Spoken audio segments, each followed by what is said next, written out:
Goeiedag geliefdes, dit is werklik vir my 'n wonderlike voorreg om weer saam met julle te kan praat uit die woord van die Here en ons is besig met Psalm 119.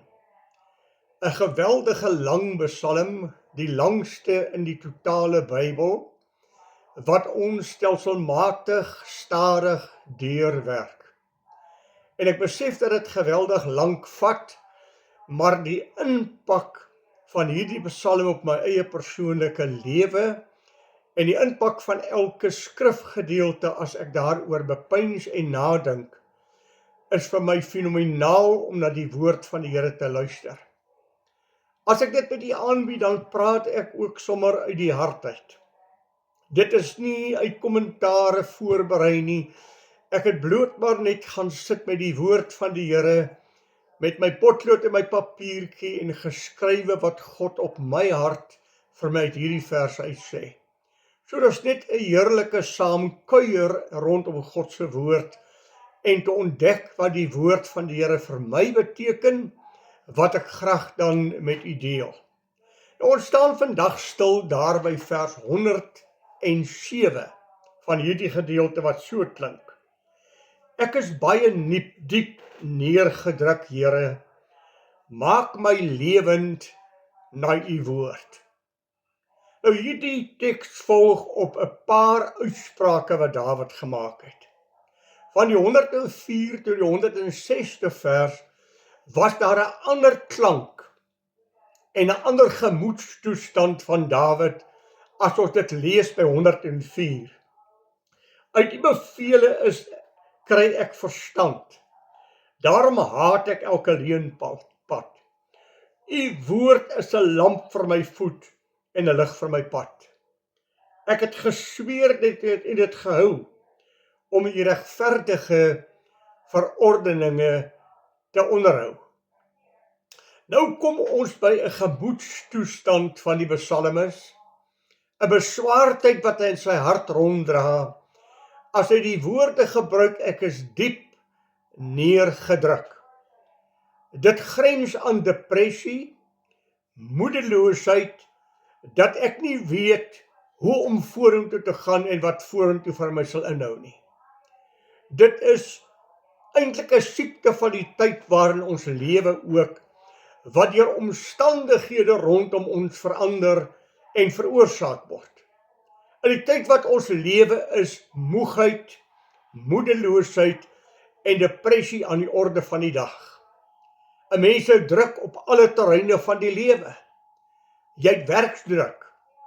Ja, jy het miskien nie eers meer 'n werk nie, maar jy het moontlik moes jy plek maak vir iemand anderster om jou pos te vul en jy's werkloos. En jy moet 'n familie moet versorg. En jy moet omsien na jou familie, omdat die Here jou as broodwinner geroep het, en ewe skielik is dit van jou weggeneem. Dit veroorsaak huweliksdruk.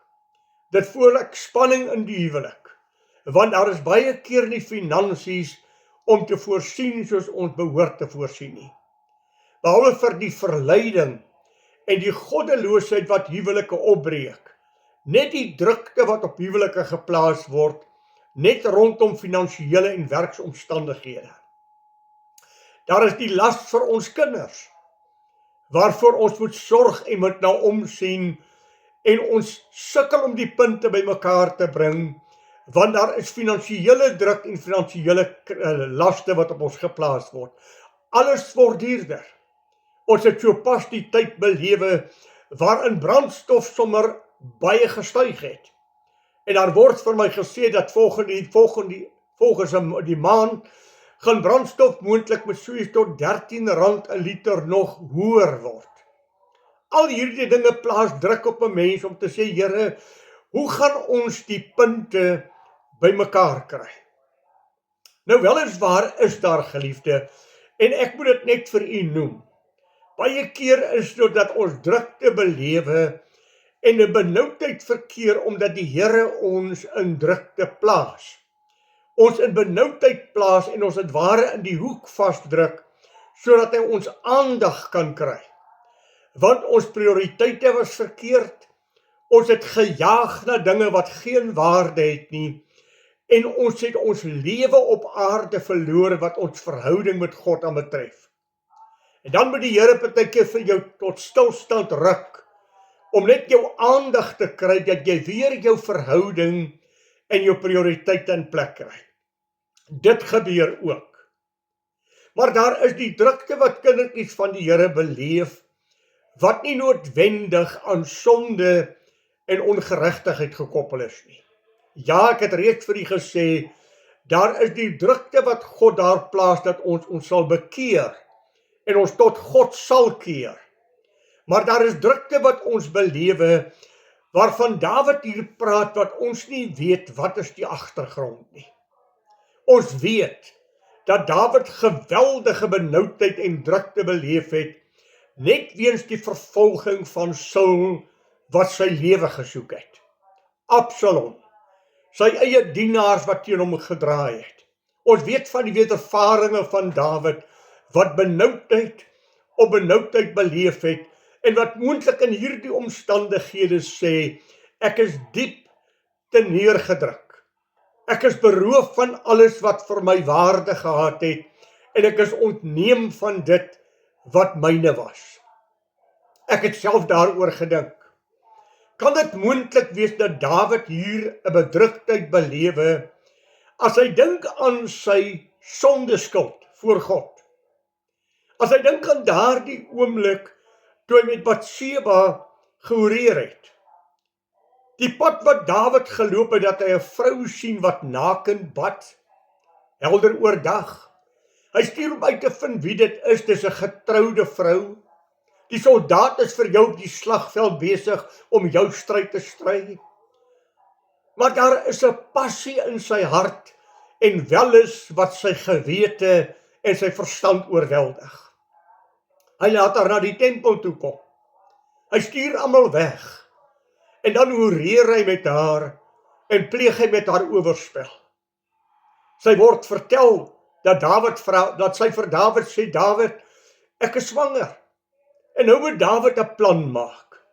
Hy het 'n baie slinkse plan. Hy laat Uria van die slagveld af terugkom en sê, Uria, jy's 'n fantastiese soldaat, en ek wil aan jou guns bewys, jy kan maar vanaand by jou huis gaan slaap. Om dan daardeur te sê, dat daar is 'n kind verwek, wat net prematuur gebore sal word. Uria gaan egter nie. Ek is 'n soldaat. My medemanskappe veg om hulle lewe, sal ek vanaand by my vrou gaan slaap? Nee. Dawid hoor dat hy in die huis toe is nie, en maak toe 'n tweede plan. Maak hom dronk. Dan stuur hom in sy dronkenskap huis toe, en dan kan ons sê dat hy in sy dronkenskap 'n kind verwerk het. Nog steeds gaan hy in die huis toe nie. Hy is dronk, ja. Dawid het hom dronk gemaak, maar die plan werk nie uit nie. En dan sê Dawid, hy stuur 'n boodskap na Joab. Joab sit voor Uria in die voorste gelinie van die geveg. En wanneer die geveg dan op sy hewigste raak, dan trek julle almal terug, en julle sorg dat Uria in die proses sterwe. Dan sal hy nooit kan sê, dis sy kind nie. Die getuie is dood, Uria is oorlede. Dit gebeur. Dan word die boodskap na Dawid gebring, Dawid, ons het vandag nederlaag gely. 36 manne is dood in die geveg, waarop Dawid geweldig ontsteld is. Kan julle dan nie oorlog maak nie, wat het julle aangevang? Dawid, Uria is ook dood. Nee, dan is dit oukei. Dan is daar nie 'n probleem nie, as Uria dood is, dan is dit nou maar net 'n ongeluk van die ander 35 wat ook dood is, maar dan het ek my doel bereik. Niemand sal ooit weet dat dit my kind is nie. Totdat God sy profeet Nathan stuur om te sê, Dawid, weet God weet. En dan begin Dawid die gevolge van sy sonde belewe. Dawid het moord gepleeg. Absalom vermoor sy broer Amnon. Want Amnon het met sy suster Tamar bloedskande gepleeg. Absalom vaar uit teen Dawid en soek Dawid se lewe om te dood. En uiteindelik gaan Absalom so ver om met die vroue van Dawid openlik op die tent van sy tempel toereer. U sien, al die sonde wat Dawid gepleeg het, kom nou in sy familie terug. En Dawid aanskou hierdie dinge, en moontlik weet hy, Here, dit is die nagevolge van my sonde, self die kind wat by Batseba verwek word, sal sterwe. Moontlik is dit waaroor hy treur, en waaroor hy diepte neergedruk is, dat al die sonde wat hy gepleeg het met die Batseba, die vermoor van haar man, die bloedskande wat gepleeg is, alles het na sy familie toe teruggekom, hy het van sy familie in die proses verloor. Geliefdes, so dikwels gebeur dit, dat ouers pyn beleef, weens die voorbeeld wat hulle vir hulle kinders gestuur het, en gegee het. Ek dink so aan daardie woord van die Here, wat die sondes van die vaders besoek aan die 3de en die 4de geslag van die wat my haat. Ouers wat vir hulle kinders verkeerde voorbeelde gestel het, en vandag huil, by my huil en sê, Dominee, bid asseblief vir my kinders, praat asseblief met my kinders, en dan moet ek in my stilte en in my hart sê, maar jy het hulle dit geleer. Jy het vir hulle die voorbeeld gestel, en nou dat jy tot inkeer gekom het, en ouer geraak het, loop hulle die pad wat jy loop, en is vir jou pyn, en baie seer. Ook ouers wat hulle kinders nie getugtig het, soos die Bybel gesê het, hulle moet doen nie. Het wat vandag die pyn van rebelse en wegbreek kinders ken, omdat hulle die dissipline geleer het, en hulle tugtiging gegee het nie. Afwesige ouers, wat nie daar was vir hulle kinders nie, wat hulle haar uit hulle kop kan trek om te sê, ek was so besig om geld te maak, ek was so besig om status en goed in die lewe na te jaag, dat ek my familie afgeskeep het, en ek het geen verhouding met my kinders nie. Ek is diep neergedruk, weens dinge wat oor my pad kom. Ons weet nie wat dit is nie. Ek noem 'n paar praktiese dinge. Daar is selfs kinders wat vandag hulle oë uithuil om te sê, as ek maar net meer aandag aan pa en ma gegee het, as ek hulle net meer gebel het, as ek net meer vir hulle besoek het, hulle is vandag nie meer daar nie, en ek voel so skuldig oor die feit dat ek my pa en my ma miskien by 'n ouerhuis gelos het, of 'n versorgingseenheid, en wegbeweeg het, en so min aandag aan hulle gegee het, en nou beleef ek dit miskien. Ek het ouer geword, en ek is alleen, en my kinders gee aan my aandag nie, en ek is diepte neergedruk om te sê, maar dis die voorbeeld wat ek vir hulle gestel het. Geliefdes, wanneer 'n mens hierdie emosie beleef, wat Dawid beleef, ja, dit tref kinders van God, dit gebeur ook met kinders van die Here, en kinders van die Here beleef dit soos Dawid belewe, en ons verstaan nie altyd hoekom nie, ons weet nie hoekom het ons tref nie, maar ons beleef dit. En daarom wil ek vir u sê, self Dawid het op 'n stadium gesê, daar is maar een tree tussen ek en die dood. Geliefdes, om in 'n tyd soos hierdie jou geloof te behou, om in hierdie tyd aan die beloftes van God vas te hou, raak partykeer ook uiters moeilik. Dit is 'n geveg wat ek in die binneste het, want ek wil aan God glo, ek wil die beloftes van God onder my voete sit, maar ek beleef in my liggaam pyn, ek beleef diepte neergedruktheid, ek beleef eensaamheid en alleenheid, en selfs die woord van God word vir my dan vaag.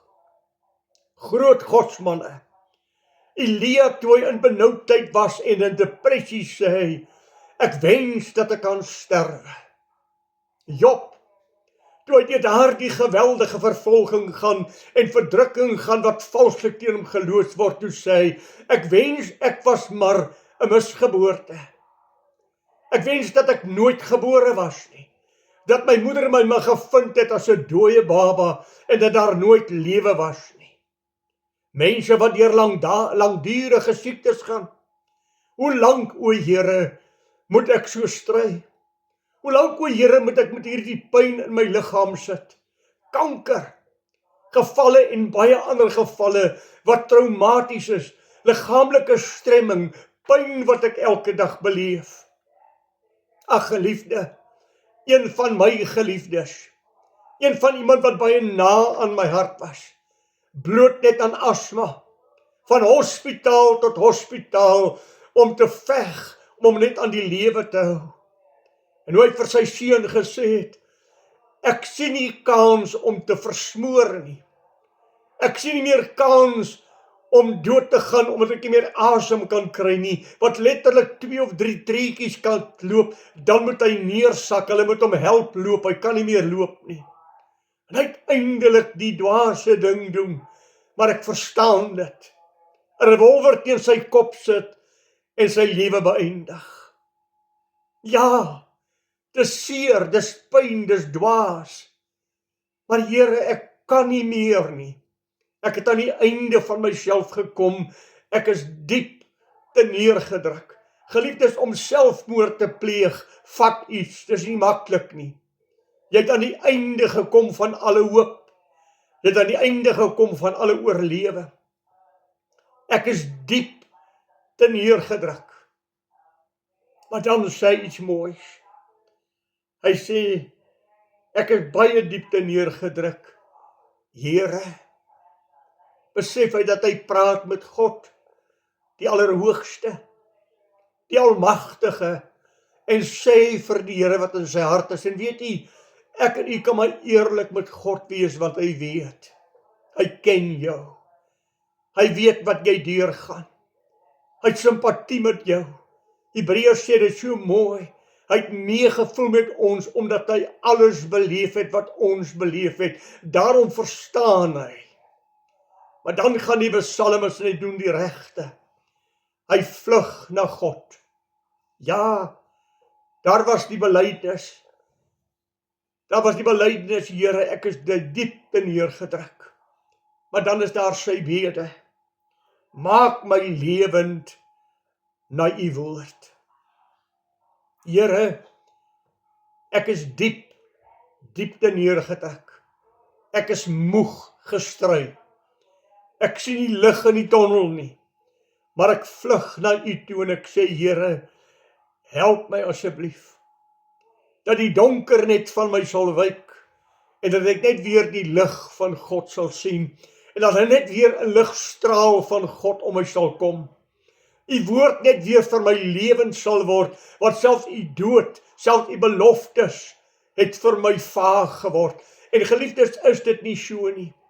Dat het juis in daardie tyd van my uiterste swakheid en my uiterste diepte neergedruktheid is, wat Satan toeslaan. Onthou jy met die versoeking van die Here Jesus? Toe hy honger en moeg was, toe hy uitgeput was, toe kom die Satan met al sy aanslae, en kinders van die Here sal nie vrygestel word daarvan nie. Hy gaan vir ons kom sê, daar is nie meer vir jou hoop nie. God stel nie meer belang in jou nie. Jou sonde is te groot.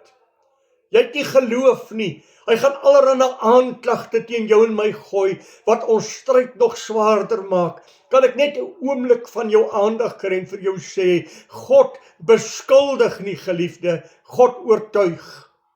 En as daar enige beskuldiging kom wat jou karakter en jou wese aanbetref, enige boodskap wat sê jy's sleg, jy's nutteloos, jy's doelloos, is dit nie God nie, dis die Satan. En die Bybel sê vir ons, waak en bid, want julle teestander die duiwel loop rond soos 'n brullende leeu, en hy soek wie hy kan verslind. Hom moet julle teestaan, standvastig, onbeweeglik sterk. Die 7de vers sê, werp al julle bekommernisse en laste op my, ek sal dit dra, want dit is juist deur bekommernisse en laste, wat die duiwel my in die grond wil indruk. Hy weet ek is moeg. Hy weet ek is diep te neergedruk, en nou kom hy met al die afbrekende boodskappe om my te neutraliseer en my geloof in God te tuister. Waak daaroor. Ag geliefde, ons verstaan nie. En ek sê dit weer vir jou, ons verstaan nie alles wat oor ons pad kom nie, maar ons het beloftes van God. En ek weet hierdie beloftes mag As jy nou in daardie situasie is, mag jy beloftes weet wat jy self in jou kop kan quoteer, wat jy ken. Maar staan net 'n oomblik stil en glo dit. As die Here sê, kom na my toe, almal wat vermoeid en belas is, ek sal aan julle rus gee. As die Here sê, wat na my toe kom, sal ek nooit uitwerp nie. Ag, daar in Lukas 18 vers 1 sê hy, ek het hierdie verhaal vir julle vertel met die oog daarop, dat 'n mens nie moet moedeloos word nie, maar moet aanhou bid, moenie ophou nie, volhard in die gebed. God weet van jou, hy weet van jou benoudheid, hy weet van jou uiterste diepte neergedruktheid, hy ken jou toestand. Ja, jy en ek weet nie hoekom nie. Net soos Job. Onthou u die Satan het vir God uitgedaag oor Job. Geen wonder Job lewe so mooi nie, want u het u hande so om hom vasgemaak en u het hom so toegevou, geen mens kan naby hom kom nie, en gee God vir Satan die toestemming. Jy kan met Job maak net wat jy wil, jy mag net nie sy lewe vat nie. U ken die verhaal. Op een dag verloor hy alles wat hy het, die rykste man op aarde, hy verloor sy kinders, hy verloor sy weelde, hy verloor alles wat hy het, op een dag. Sy kinders sterwe. Terwyl die een nog 'n boodskap bring, kom daar 'n slegter boodskap van die volgende, en is 'n refrein, die een na die ander kom te sê, daar is nog iets erger gebeur. Sodat die vrou uiteindelik vir hom sê, Job, vloek God en sterwe. Kan jy nie sien God is teen jou nie? Waarop Job die stukkie geloof wat hy het vasgryp en sê, die Here het gegee, die Here het geneem, laat die naam van die Here geprys word, God weet van my. Sy vriende draai almal teen hom. Job, kan jy nie sien dat God teen jou is nie? Die seën van God is van jou weggeneem, omdat jy teen God gesondig het, en hy word valslik aangekla, en weer eens gryp hy net daai stukkie geloof. Al wil hy my doodmaak, nogtans sal ek aan hom vashou. Ek sal hom nie los nie. Moontlik moet ek dit vandag vir jou sê. Ek ken nie jou pyn nie. Ek ken nie jou seer nie, ek ken nie dit wat jy deurgaan nie, maar ek weet dat daar 'n woord van God is vir 'n stikkende mens.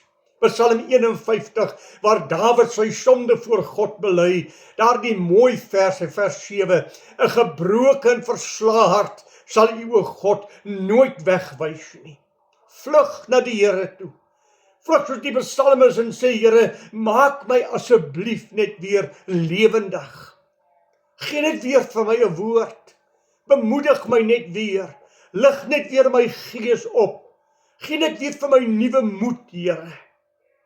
Wat geliefdes, die Bybel sê vir u as kindjie van die Here, daar in Handelinge 14 vers 22, ons moet deur baie verdrukking die koninkryk van God ingaan. Paulus wat aan Timoteus sê, menigvuldig is die teëspoede van 'n regverdige. Hy wat godvrugtig belewe, sal vervolg word. Psalm 34 vers 20, menigvuldiglik is die teëspoede van 'n regverdige, maar die almal sal die Here hom verlos. Ja, Petrus sê vir ons, wanneer ons dan deur allerlei beproewinge en krisisse gaan, as dit nodig is, as God dit nodig geag het, dan is God besig om ons voor te berei en ons te suiwer soos goud. Geliefdes, ek praat nie maklik nie. My hart is met jou as jy daar is, maar weet net, God het jou nie verlaat nie. Jakobus sê, wanneer ons onregverdig ly, dan is God besig om ons heiligmaking te gee. Hy's besig om ons volkome en volmaak te maak, dat ons gereed kan wees vir die dag as hy kom. Weet net een ding, God is saam met jou in jou stryd, jy ervaar dit nie. Jy sê hedendaagse Job, jy aanvaar net alleenheid, jy aanvaar net diepte neergedruktheid. Moenie in sak en as gaan sit nie, bid tot God, vlug na die Allerhoogste en vra, Here, maak my net weer asseblief lewend. Ag, sy ou disipeltjies, waar het hom leer ken? In die storm. toe die storm op die see was en hulle in groot benoudheid was, ons gaan vergaan. Here, gee U nie om dat ons vergaan nie. Ervaar hulle hom. Storm word stil, wind gaan lê, en hulle val op hulle aangesig voor hom te sê, wie is hierdie man? Die allerhoogste God se seun, wat met ons is. Dis in die storm wat God naby kom. Job getuig daarvan. Ek het van hoor sê van God gehoor, maar nou ken ek hom.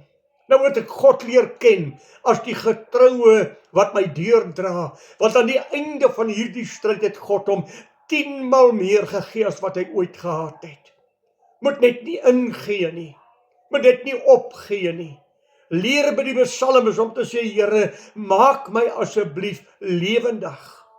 Gee net weer vir my moed. Gee net weer vir my nuwe vitaliteit in my hart. Laat my gees net weer oplewe. Skuif 'n woord onder my voete wat vir my betekenis sal hê. Heilige Gees, maak die woord vir my lewendig.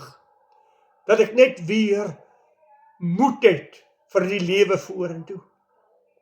Dat ek net weer positief kan lewe, want op hierdie stadium is ek te neergedruk en diep seer. Ag, ek kan vir die psalms gee en ek gaan. Die Here is my herder. Niks sal my ontbreek nie. Hy laat my neerlê in groen weivelde, na waters waar rus is lei my heen. Hy verkoop my siel. Hy lei my in die spore van geregtigheid om sy ontwil.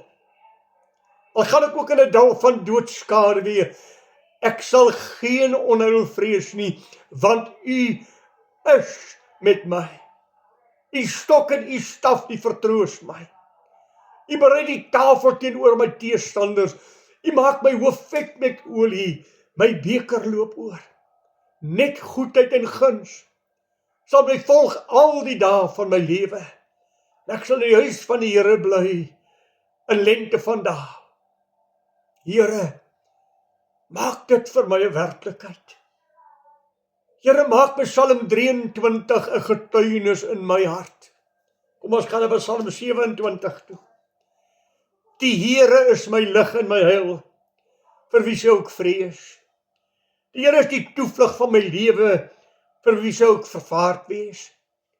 As kwaaddoeners teen my opstaan, nader kom om my vlees te eet, my teestanders en my vyande, ja myne, struikel hulle selfs en val, al word 'n laar teen my opgeslaan, my hart sal nie vrees nie.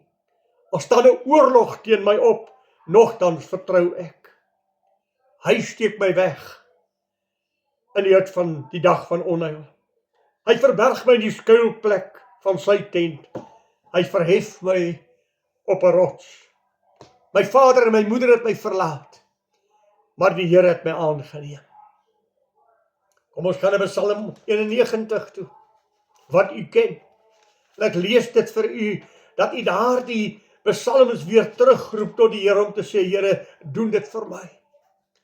Hy wat in die skuilplek van Allerhoogste sit, sal vernag in die skadu van die Almagtige. Ek sal tot die Here sê, my toevlug en my bergvesting, my God op wie ek vertrou. Want dis hy wat jou sal red van die net van die voëlvanger, van die verderflike pes. Hy sal jou dek onder sy vlerke, onder sy vleuels sal jy skuil. Sy trou is 'n skild en 'n pantser. Jy hoef nie te vrees vir die skrik van die nag, vir die pyl wat bedags vlieg nie, vir die pes wat op die donker wandel, vir die siekte wat in die marg verwoes nie. Al val er 1000 aan jou sy en 10.000 in jou regterhand, jou sal dit nie aankom nie. Net met jou oë sal dit aanskou en die vergelding van die goddelose sien, want u Here is my toevlug. Die Allerhoogste het jou beskutting gemaak. Geen onheil sal jou tref en geen plaag naby jou tent kom nie. Hy sal sy engele aangaande jou bevel gee om jou op die hande te bewaar, om jou op al jou weë te bewaar. Hy sal jou op die hande dra, dat jou voet nie teen my stamp nie. Omdat jy my lief het, sê God, daarom sal ek hom red. Ek sal hom beskerm, omdat hy my naam ken. Ek sal hom verhoor. Ek sal hom verhoor. Hy sal my aanroep. In die nood sal ek by hom wees. Ek sal hom eer en ek sal hom uitred. Met lengte van dae sal ek hom versadig. Ek sal hom die heil van God laat sien. Here, maak my lewend asseblief. Here, skryf hierdie psalms in my hart. Maak dit weer vir my lewend, o Heilige Gees, dat ek ook hierdie loflied, hierdie sekerheid, hierdie vastigheid, hierdie onwrikbare geloof kan hê, want Here, ek glo, maar kom my ongeloof daarop. Ek glo, maar help my, want ek is besig om te faal, ek is besig om te gly, ek is besig om te struikel, want ek is diep, diepte neergedruk. Kan ek afsluit? Hy wat op die Here wag, kry nuwe krag. Vaar op met die vleuels van 'n arend, hardloop en word nie moeg nie. Hy wandel en word nie mat nie. Moet net nie opgee nie. Moet net nie ingee nie. Moet net nie sink nie. Roep tot die Here jou God uit die diepste van jou hart. Hy sal luister. Hy is saam met jou, geliefde, hy weet van jou. Jy's nie alleen nie. Satan is 'n leienaar wat vir jou allerlei leuns wil vertel. Glo God. En terwyl ek nou met jou gepraat het, miskien is daar iemand anders wat baie swaar kry. En God wil jou in sy of haar lewe gebruik. Sê vir die Here, Here, hier is ek. Vir wie kan ek gaan bemoedig? Vir wie kan ek net 'n skouer gee om op te huil?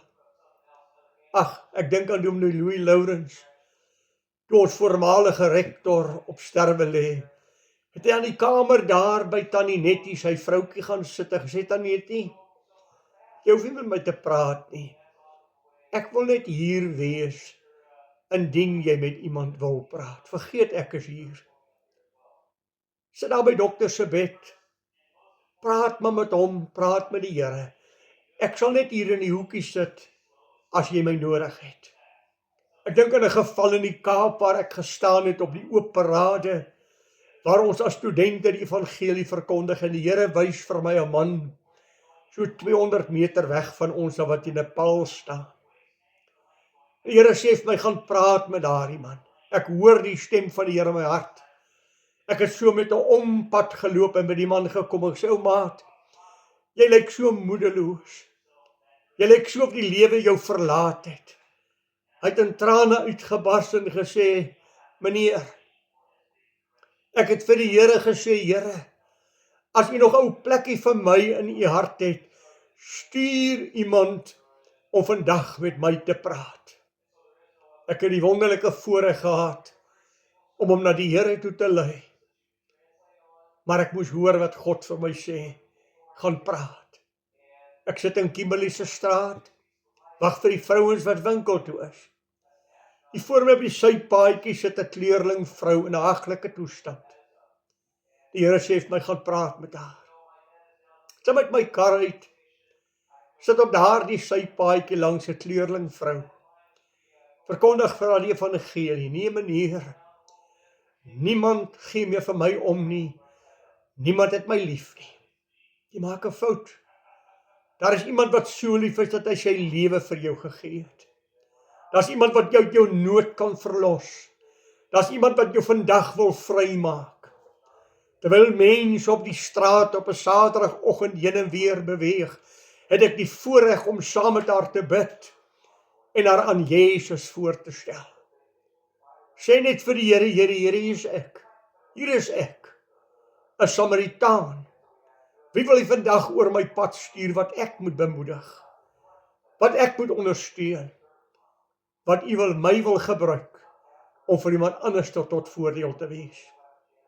As jy deur pyn gaan, skreeu uit jou hart, maak my lewendig. As jy genade van God ervaar, gaan met jou goed. Here, wie beleef pyn, vir wie ek vandag 'n Samaritaan kan wees? Mag die Here vir jou en my seën, en ons anker in die getrouheid en die absolute getrouheid van ons God, wat nooit laat vaar die werk van sy hande nie. Mag die Here vir u baie ryklik seën, totdat ons weer saam met mekaar gesels. Goeiedag vir u.